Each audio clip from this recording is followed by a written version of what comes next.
Señal directa. 7 de la mañana ya con 44 minutos. Saludamos en la línea telefónica, como todos los jueves, al doctor Antonio Gómez Reina. Como siempre, es un gusto saludarle y escucharle, doctor. Muy buenos días. Hoy vamos a recordar a Numa Pompilio. Se cree que nació en Cures de los Sabinos en el año 753 a.C. y murió en el año 674 a.C. Según la biografía escrita entre el año 46 y 125 después de Cristo por el griego Plutarco, también conocido como Plutarco de Queronea, y como ciudadano ya romano como Lucio Maestrio Plutarco. Cuando muere o desaparece Rómulo, que fue el primer rey de Roma y cofundador con su hermano Reno de Roma, se presentó una interrupción en la normal sucesión del rey, que duró un año sin monarca, lo que fue la naciente Roma. La decisión del Senado para designar un nuevo rey eligieron a Numa Pompilio por su sentido de justicia y competencia religiosa. Durante su reinado potenció los derechos y acuerdos entre Roma y el resto de las ciudades. Se dice que mandó edificar el templo de Jano, que en la mitología romana es el dios de las puertas, los portales, los comienzos, las transiciones, los finales. De ahí se deriva el nombre del primer mes del año, Jano, o nosotros lo conocemos como enero. También reforma el calendario dividido en 12 meses lunares, añadiendo enero y febrero a los 10 meses del calendario romuliano. En esos tiempos era costumbre cerrar las puertas de los templos en señal de paz y abiertas en tiempo de guerra. Con Numa Pompilio, pues las puertas siempre estuvieron cerradas. Se le atribuye a Numa Pompilio que durante su reino organizó una corporación de artesanos que dividió en 8 clases: los flautistas, los orífices, los carpinteros, tintoreros, zapateros, curtidores, broncistas y alfareros. A Numa se le reverenciaba por su sabiduría y piedad. Se creía que tenía una relación directa y personal con las deidades. Principalmente se decía que tenía el respaldo de Júpiter. También Numa se aprovechó de la superstición para crear sobre el pueblo un temor o reverencia y una fascinación divina hacia él, que utilizó para honrar a los dioses, para que hicieran que se respetaran las leyes y vivir respetuosamente. Numa, al parecer, fue autor de varios libros sagrados, escritos por las enseñanzas divinas. Una petición de Numa Pompilio fue de que lo enterraran junto a sus libros sagrados. Según Numa, fue apoyado y entrenado por Egeria, que era una ninfa del séquito de Venus. Se dice que Numa y Júpiter sostuvieron una batalla de rayos, y donde Egeria le enseñó a Numa Pompilio cómo encontrar un ritual protector contra la caída de los rayos y los truenos. Júpiter, también llamado Jove, en el principio es el principal dios de la mitología romana, padre de dioses y de hombres. Su equivalente griego es Zeus, que proviene de la mitología indoeuropea. El culto a Júpiter fue introducido por Numa Pompilio en el mayor templo romano construido en la colina capitolina, y fue venerado como Júpiter Optimus Maximus, Júpiter el mayor y el más grande. Durante la República, el cónsul dirigió sus plegarias al iniciar su mandato, y la divinidad de Júpiter.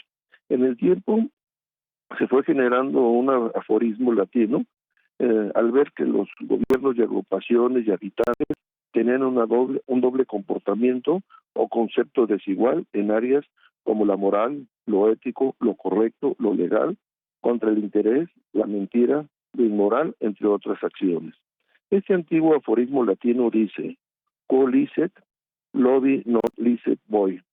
Lo que es lícito para Júpiter no es lícito para todos, en donde se capta la idea de las relajadas normas de comportamiento que la élite aplicaba a sí misma y a las normas más ásperas se aplicaban a las masas. Este fenómeno, que llamamos la doble moral es un criterio aplicado en un individuo o una institución que se le acusa de ejercer una doble norma en el tratamiento dado a lo que a diferentes grupos de personas.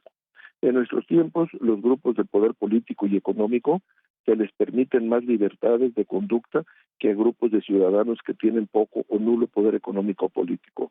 La doble moral es injusta porque viola los principios de justicia conocidos como imparcialidad, el principio según el cual los mismos criterios deben de aplicar a todas las personas, sin parcialidades ni favoritismos.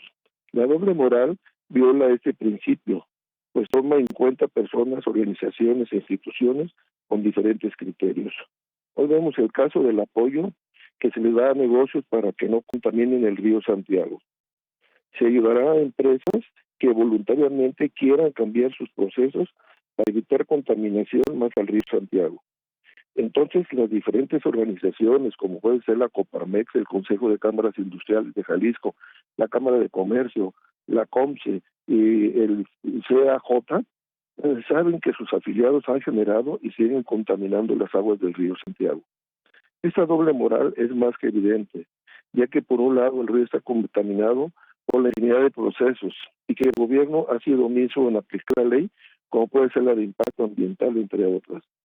Y recordando a Numa Pompilio, que veneró a Júpiter, que generó el aforismo latino antiguo, "Colicet lovi, no licet voi", lo que es lícito para Júpiter no es lícito para todos. Hoy la Secretaría de Desarrollo Económico del Estado crea programas de apoyo específico para que las cúpulas empresariales eviten seguir contaminando el río Santiago. Y nos preguntamos los ciudadanos, ¿por qué genera apoyos económicos a aquellos que no cumplen las leyes, normas y reglamentos? Hoy se presenta como si les interesaran a ellos o a esas organizaciones el medio ambiente y la calidad del agua. Pregunta, ¿usted les compartiría su doble moral? Y hasta aquí mi comentario esta semana. Gracias. Doctor, toca usted un tema toral, fundamental y además sensible que pocos se atreven a hablar, y precisamente esta actuación de la doble moral de los empresarios, por un lado, como usted bien lo explica, contaminando un río tan importante como el río Santiago, y eso está perfectamente documentado y evidenciado, y por otro lado también, doctor, pues sintiéndose con la autoridad moral suficiente para opinar sobre el destino de una presa como la presa El Zapotillo. Bien valdría la pena, como usted lo dice, doctor, reflexionar sobre lo que estamos haciendo en casa, en este caso los empresarios, qué están haciendo para pues no o evitar la contaminación del río antes de opinar de una obra que en mucho tiene que ver precisamente con la negligencia que hemos tenido empresarios y ciudadanos por no cuidar los afluentes que hoy por hoy tendrían que abastecernos con el agua suficiente, doctor. Sí, mira, Sonia, bien lo está señalando. Cuando se hace la presentación por el gobierno del Estado, pues ahí yo veo una doble moral. Por un lado, buscan los empresarios a través de desplegados decir que sí es correcto hacer una obra la cual tiene una privatización y que ellos quieren seguir desarrollando y haciendo infinidad de actividades económicas. Eso no hay problema, o sea, todo es permitido. Lo que no es permitido es que el gobierno del Estado les esté entregando dinero o les esté haciendo programas especiales para que traten de cumplir la norma. Entonces la norma la cumplen nomás los empresarios, porque si fuera una persona, un particular, pues automáticamente la ley ya no se ajusta. Esta doble moral pues se ha manejado así. Hay un caso en el Observatorio Ciudadano del Agua en donde estaban algunos de estos organismos empresariales. ¿Y qué sucedió? Que cuando vieron que el sentido de las recomendaciones del observatorio iban por beneficio de las mayorías, entonces ellos se retiraron del observatorio porque decían pues que no era correcto, porque ellos lo veían desde otro punto de vista. Cuando se hace la macro recomendación del río Santiago, pues se ve que tiene infinidad de metales pesados, tiene cromos, hexavalentes, o sea, tiene una serie de elementos que no pueden ser otros que descargas industriales. O sea, la naturaleza no genera ese tipo de materiales a los cuerpos de agua. Entonces, a mí se me hace un poco delicado. Pues como decían por ahí, pues la doble moral está presente y yo creo que ellos deberían de accionar y hacer realmente actividades que vayan a favor del medio ambiente y no salir con un contrato que está entregando el gobierno del Estado. No sé si sería un pago por los desplegados o que realmente el gobierno del Estado pues les dé un incentivo. Entonces la pregunta es ¿por qué no a todo mundo? ¿Y por qué no hacer realmente programas reales? Entonces la doble moral muchas veces pues la vemos manifestada, todo el mundo lo ha visto, inclusive no nomás fueron empresas, o sea, no fueron nomás por esos organismos empresariales, sino también fueron algunos colegios que también dijeron que era una cosa muy buena y, o sea, se ve la doble moral.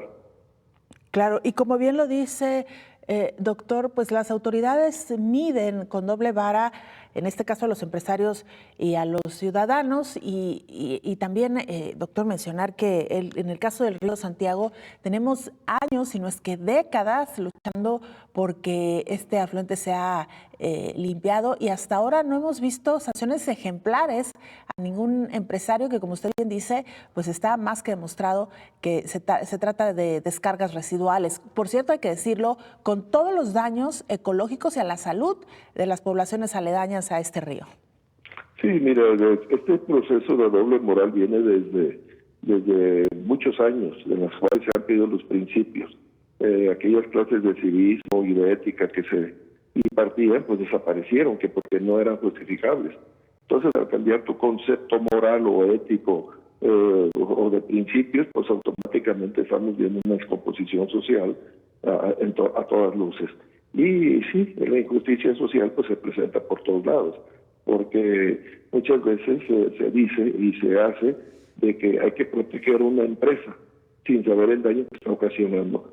La mayoría de las empresas que se encuentran sobre el río Santiago, que son extranjeras, pues muchas de ellas no pueden operar en sus países de origen, porque son altamente contaminantes. Y aquí muchas veces nos venden los gobiernos, que también hay muchos de doble moral, pues eso, ¿verdad?, de que ellos siguen destruyendo el medio ambiente por sus intereses, y lo vemos en los fraccionamientos, lo vemos en las construcciones, en las edificaciones dentro de la ciudad, que están afectando mantos acuíferos, que están quitando vialidades, etcétera, por beneficiar a algunos cuantos. Entonces los gobiernos pues también tienen la doble moral, en que muchas veces está impulsada por el interés económico. Así es. Doctor, como siempre es un gusto saludarlo y escucharlo. Muy buenos días. Muy buenos días, Belén. Gracias. Es el doctor Antonio Gómez Reina con su comentario, su colaboración en esta mañana.